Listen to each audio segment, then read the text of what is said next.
Good evening, Papeepaye. Thank you for coming on Sports Talk with C. It's a pleasure to come on here. I appreciate you inviting me. Of course. So, a little backstory, guys. We actually met at the WNBA draft. I seen his kicks, and I was like, "Up, I gotta go over here and stand with the cool guy." And here we are. He's on the show. So, thank you. Tell us who you are and where you're from. So my name is Papeepaye, obviously. I'm from Worcester, Massachusetts. I was born in the Ivory Coast, but I was raised in Worcester. And I'm part Liberian as well, so I'm Liberian and Ivorian. Uh, yeah, it's pretty much everything about it right now. That's where I'm from. I love my city. I'm a youth leader slash youth mentor in my community. I give back as much as I can. Pretty much got the key to the city 2 times in my city. I got hometown hero. I like to do a lot within my community. So yeah. Okay, so where did the love of basketball come from? The love of basketball came from, I believe, I used to play for a team, like a church league team when I was about like 13, 14. That's when I actually started loving basketball. I started playing basketball like just to play at like I think age 5 to 7. But I really got the real passion of basketball after I played in that league because I was a pretty big kid and I knew how to score. I put the ball in the basket is what I do. But yeah, after one game, I was playing with my brother, Robert. Shout out Robert. Um, and me and him was going back to back. So he'll score, I'll score, he'll score. I think I ended up with like 43 points and he ended up like 22. Yeah, at the age of like 13, 14, I was like, all right, maybe I just keep playing this sport. So you scored 43 points on your brother. How did that feel? That felt great. I'm not gonna lie to you. And he's he's my younger. He's like 1 year younger than me. So again, but he's not obviously my blood brother. He's my Right. friend that we call. Yeah. So yeah. So me and him was just going back and forth, and we just we love to compete against each other. I beat him 100%, but yeah. So in that moment, you said you knew that you continued to play ball. So after that, where did you go with basketball? After that, I went to play for South High School. I went to high school. I played for my freshman year. I played JV bench. And craziest story is I thought I was the best player in the world because I was dominating 43 points in Turf League. Went to high school and then I couldn't put the ball in the basket to save my life. But one thing about me is I like my work ethic is immaculate. So that year going into my sophomore year, actually my freshman year I broke my wrist like in the middle of JV because I went for a chase on block, tried to block some kid, came down and like broke my wrist. So I didn't even play for Ooh. sophomore year going into high school, I started varsity because that summer I was just training by myself, no trainers, coming down the street, just dribbling, working on my handles, making sure I could shoot, making sure I could put the ball in the basket because that's what I'm good at. And then I started varsity. Junior year, I became one of the leading scorers in Massachusetts. Senior year, I was #2 leading scorer in Massachusetts. And then we won our division, so we won districts. I think we won our conference. So we went 18 Okay. and 3. I only lost my senior year, and it was because the first 2 games we didn't have chemistry, and then one big game, they cheated us. We lost by 3 points. They're reserved for a different day, and that's the only. Different story for a oh, different day. oh yeah. Okay. When you had that wrist injury and you had to sit the bench, what was it that kept you going to even train and want to work out and continue to get better and come back stronger and make the varsity team and then look, you went 18 and 3. All right. Pretty much what kept me motivated is like I don't like to not be good at something. Like I'm like a perfectionist. So if I'm playing or doing something, I like to do it to the best of my ability. So again, my freshman year I wasn't that good, even though I thought I was great. So when me figuring out coming into a rude awakening and figuring out that I'm not that good, I had to change that. So I work harder, 10 times harder every day. I used to wake up at like 4 or 5 in the morning, go for jogs. My mom thought I was crazy, like I was trying to play for the NBA or something. But that was my mindset. I had to go. Right. And So when yeah. you And when you lost that year, when you say you were cheated, how did that make you feel, and what was the next moves after that? Excuse me. And honestly, playing for the team I played for, so I played at Worcester South High School. Every time we got on the court, the refs didn't like us much, just because Mm, our inner city kids and they think we're gang members or whatever. right. And while I was playing, like we went to 3 overtimes. So I hit a buzzer beater to go to first overtime. The other kid hit a buzzer beater, came down, got an and one buzzer beater for the second overtime, and then the third overtime was playing. The kid like it was tied up. The kid shot a three after the buzzer has already rang, and then the ref counted it.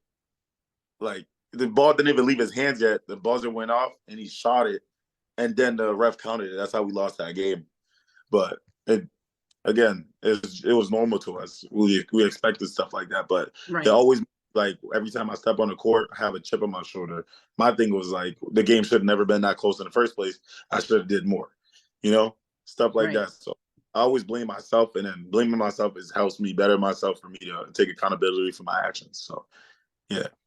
And then did you move on to go to college next year, or did you take a different route? So I went to college for like half a year. I went to URI for like half a year. Hmm. Me and my coach didn't really connect like that. So I went to play over. I mean, I played at the team that I actually currently own, the Worcester Majors.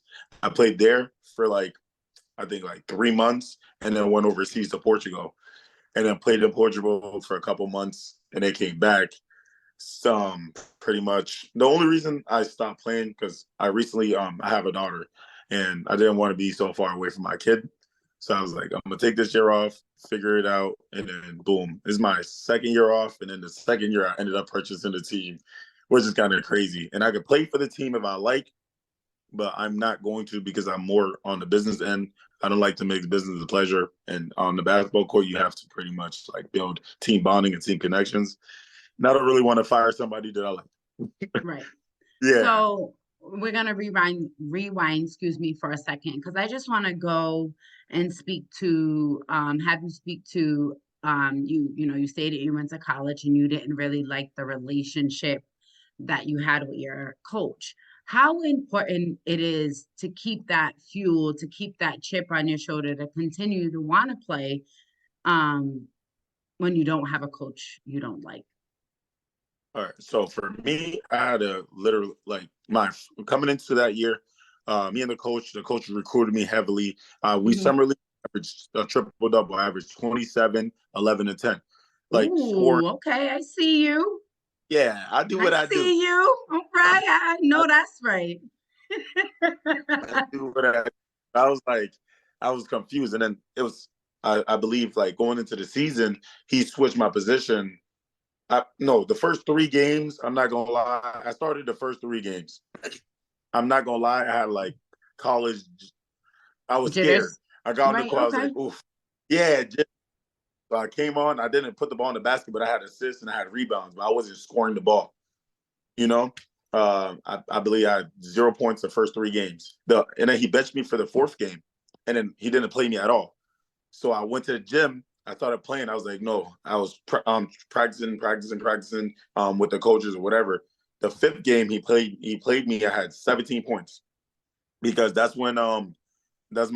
had 17 points, and then the following game he played me again. He still didn't start me. I had I think 25 because one of my friends passed away, and I played that game for him. So had 25 points. Boom, we won that game. And then after that, he stopped playing me for the rest of the year. Like not for the rest of the year Wow. because I remember. Yeah, he stopped playing me. So he benched me. I was on the bench in practice. He would have looked at me, would have talked to me. I was confused. So I kept working out, kept training. Boom. I was a point guard. He switched my position to center. And then I was guarding like 6'7", 6'9" kids.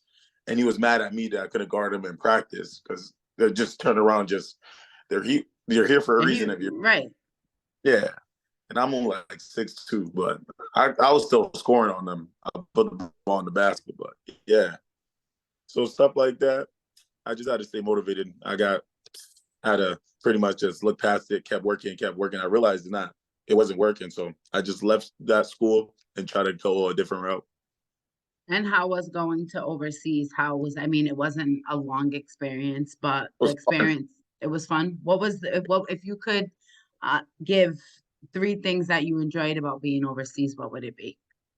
Honestly, the crowd wasn't that much, but the people loved you. Like you're like they know I'm not from there, but they Value always like, you differently. yeah. Like, and then I didn't really like I didn't have to buy anything because everything was paid for. I had Hmm. my own car. I had my own. It was pretty fun. Like, and then whenever you like walked outside, all the kids. I'm more like community oriented. Right. All the kids always just like ran up to you. Was like, "Oh my gosh, can I get your autograph?" I felt like a nice celebrity. And that must have felt really good, huh? Oh yeah, And I the did. and then the time that you were playing basketball, if you could describe your game in one word, what would it be? Uh, I'm a certified bucket. I put the ball in the basket. Ooh, certified bucket. I know that's right. Yeah, I'm not gonna lie. I know, it's not even like I just could shoot. I could jump. So I come down. I'll jump over you. I'll Okay. wait. My package is Shifty. different, for sure. Oh, okay. All right. Big, All right. So I was a you big. can score the bucket in many different ways. Oh yeah. Okay. Oh All yeah. right. Big All guard. right. Big guard. That's what I'd like to hear. Okay. So we're gonna Oh yeah. fast forward now. You said you played for, the majors. How was that experience before we get into you currently owning them? The majors experience was pretty. I'm learned a lot. I'm not gonna lie to you. Playing at that level is different from playing like college or playing for whatever. Like you're playing with like grown men, you know, Mm-hmm. people that actually are trying to strive to get to the next level, to the G League, to get to the NBA. Like you're playing against like competition. So I came in again. I was young. I started playing. I'm only 23 right now. And nobody really knows that. You didn't even know that. Sure Um, didn't. Thought you was definitely older than that. yeah. So I think I started playing. I was like 21, and Okay. then 22, I believe, 21 or 22, going into 22, and I was playing against like 34-year-old men or like people who went to the NBA and pretty much just want to continue their career. Played against Mm, like real. I learned a lot. I learned a lot. I okay. learned that I had get better defense. I had to actually work scoring the ball without dribbling so much. I Mm, it's a different game and a different intensity, faster pace, stronger guys. I can't just big body somebody down there and go get a layup no more. No, I have to beat them off the dribble and then go get a layup. I okay. post moves. I'm like 6'5" guys guarding me because I'm stocky, and they're not gonna put a smaller guy on me because I'm putting him in a post. So I had to change up my game. Come in. Sorry. That's okay. That's what's up though. What is something if you can't really learn from it? You know what I'm saying? So not only will it make you a better business owner, but it also makes you a better um teacher, a better, you said you like to give back to the youth. Now you can take what you learn and give it back to the youth. And then look at that. These young kids will have a better game going into high school, college, or wherever they want to bring their game to, at the next level. You know what I'm saying? But we're gonna jump into you. How did you even get the opportunity to own the team? So the GM and me were really close while I was playing. He loved my game. He literally Okay. said, like the following year, I was supposed to be team captain. I was young, so I couldn't be team captain then. My intensity, when I play basketball, I have a passion for it. So I'm always loud. I'm like, yeah, I'm the hype man. Okay. And I can I'm see always, that. yeah, and I'm always like, I'm like a coach as well because I know the game so much and I see basketball in slow motion. So when Okay. I'm playing, I could tell, like, I could bring the ball down and be like, you go this way. When I drive, I'm going to pass you, just shoot it. Like, I would tell them what to do. And the exact same thing I said is the exact same thing that's going to happen because I'll come down and he'll hit the shot. And I would tell the plays, like, so he just pretty much just loved how I play basketball. And he was like, oh, I see a lot of potential in you. This, and that. And after I left, he was selling the team because he purchased another team in Boston. And I kind of like, as a joke, reached out to because they put a post up on Facebook or something. I was like, oh, I wonder how much it would cost for me to buy this team. and he was gonna sell it to some guy in Maine, so the Red Claws Hmm. could be like, it could be the majors and then the Red Claws, and they could all be in the same city. And then he called me randomly because he was like, "Oh, I heard Poppy wanted a team." And he called me, he was like, "Oh, Poppy, you still want the team?" I'm like, "Oh yeah, I was just joking, but yeah, I'll take it." And then he was supposed to sell the team for an absurd amount of money, but he gave me a great deal on the team. So I was like, heck yeah. So I kept it in my community. I got a different type of connection through the basketball team as well. So that's how I acquired it. And how does it make you feel? Honestly, in the beginning, I was extremely excited. My mom lives in North Dakota. She was gonna fly out here. Was gonna do the whole big shebang and celebration. But I sat down and realized, like, I just got a piece of paper saying that I own a team. It doesn't mean like I'm a billionaire. I got to Right, work. I got to have my first game. I got to establish all these things. So I told everybody to hold off the celebration because my job's not finished. I'm just beginning. You know. right. And even after then, I probably still keep. I'm a workaholic. This. This is not my only business. I actually own a car rental company and I own a restaurant also in my city. Um, Wow. yeah. So yeah, pretty much. I feel regular right now. I'm on top of the world in my mind, but I can't like pretty Right. much get out of trajectory. I need to stay focused. If I get too happy, I'm gonna get settled, and then I'm gonna stop working. I'm not settled yet. Does helping you playing the game for so many years, has it helped you be a better owner, or it doesn't have any correlation to owning a basketball team? Owning the basketball team is a whole different ball game. I'm not gonna lie to you. It has nothing to do with playing. 100% has nothing to do with playing. It's more about the business aspect and what I've been learning. I've been learning a lot more. I never ran a basketball team before. I don't even know what it means to be an owner. I'm still learning off the fly. I call him the general manager, the old general manager that owned the team before, ask him for a lot of advice. And when I do things, I like to go all out. Hmm. We're actually in the process of trying to purchase a building right now, me and my team, so we can have a home gym instead of playing in like high school or playing in Right. the college, something like that. I like everything professional. Yeah, it's a lot though. There's a lot that goes behind it. You need a solid team. You need people that are really supportive. It's extremely stressful, as of any other business. Right. Um, but I believe it's gonna be worth it. Like I believe since I've acquired this team, like since I purchased it, I have a contract with Zero Gravity. So Hmm. I give younger youth that don't have jobs or like low income kids jobs. So they do the scorebooks and stuff like that. And me and my team personally wake up at like 6 in the morning to go pretty much take them to work on every weekend. So yeah, pretty much I just love like giving back to them and The whole 360 back to the community. yeah, every time. I don't do nothing if it does not affect my community. That's one thing That's what's about it. up. That's what's Yeah. up. Because And I what? understand where like I came from literally nothing. I came to America. No, I didn't speak English. Me and my mom and my sister, we didn't like. My mom didn't know any English. I had no money. Trying to figure it out. I was one of those African booty scratchers didn't used to refer to. If you know, you know. I know. Uh, Oh, I know. yeah, and I'm pretty much making something out of my life. So as I understand, people come from nothing, but even though you come from nothing, you always become something. So I I give back. know that. Shout out to you and all your hard work. What are some goals that you set for the majors, your business side, in the next for the next 5 years?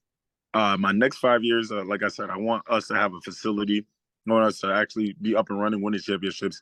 I want us to like all the players that I sign have to do 90 minutes a week of community service, no matter what. Dope, Got to be in the dope. community in your contract.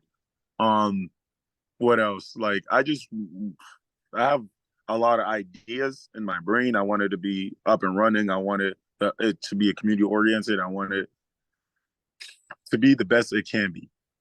But I don't have a specific like. I just think above and beyond. You know, Right. like as soon as I get the facility, it opens up avenues. So I could have after school basketball for the kids and have all type of programs running and stuff like Okay. that. Have a girls basketball after That's school. fire. They don't have that around here either. Like That's fire. I don't just want to do for the boys. I want to do it for the girls as well. Yeah, I got a lot of Hey, I like that. I was waiting for it. I was hoping you said it. I'm like, okay, when is it coming? yeah. That's what again. I was at the WNBA draft for a reason, seeing like what's it called. So I know the background of women's basketball as well. I started Hmm.